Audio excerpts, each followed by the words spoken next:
Yoga is medicine. Today is this beautiful windy day, and I'd like to talk to you about the winds, the vayu, the currents.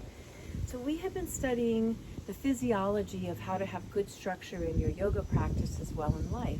Lifting the sternum bone 10%, shoulders down, elongated cervical spine, neck, chin parallel with the floor, top of the head in alignment with the sky, bearing the weight of your head equally.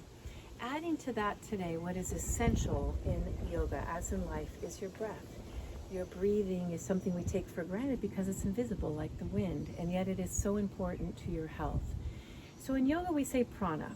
That means energy. So not only do we have an oxygen breath, a CO2 exhale, but we have an energy source that is riding on that breath. It determines the quality of a yoga pose and the quality of your ability to get the full benefits out of the physical pose that we're in by incorporating the breath. So we've been studying the chest region, which is prana vayu. That's an area where we want to generate some movement. The throat vayu, the diaphragm, is udana vayu. And just like the invisible wind that is blowing the flowers and the leaf that falls towards me, the curtain behind me, and is chiming the sound of the wind chimes, the invisible breath has the ability to move through our body. To explain this a little better, I want to take a physiology example, a physical example of one of our systems, the lymphatic system, which is how we move energy and food through our bodies through the lymph nodes. If I look at the vascular system, it's a little bit different because our autonomic nervous system is constantly pumping the blood through our veins, whereas the lymphatic system really needs us to do the pumping.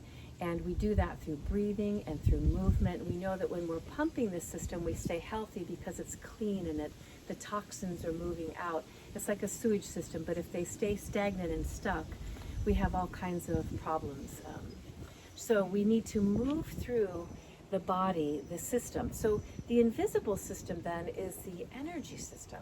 So when we're able to hold ourselves in a position rather than down, but where the physical body is open, we have a better chance of moving not only the oxygen, but the energy throughout these regions of our body, creating more energy. And also we talk about these two things in yoga.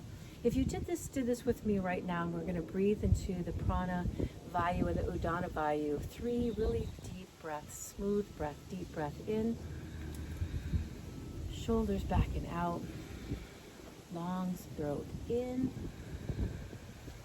edges of the shoulders back. Take one more breath on your own. Just like the wind that is blowing here, we're blowing a wind through the body. And how do you feel? You have more energy, you feel more alert. At the same time, you feel relaxed. So it's our sympathetic and our parasympathetic system that are really nourished through this deep breathing that is only done when we give attention to it and have the body in the right position and then mindfully begin to move that energy around. We call that the winds. So vayus are the winds. Yogis are pranic practitioners, and we study through yoga poses and breath the best way to move these currents and winds through the body. The same as the curtain is flowing through, the same as the wind chimes are blowing. We want to get this beautiful movement going around all the different edges and corners of our bodies for full, vibrant health. Join me today in your yoga practice and the moments of your life to create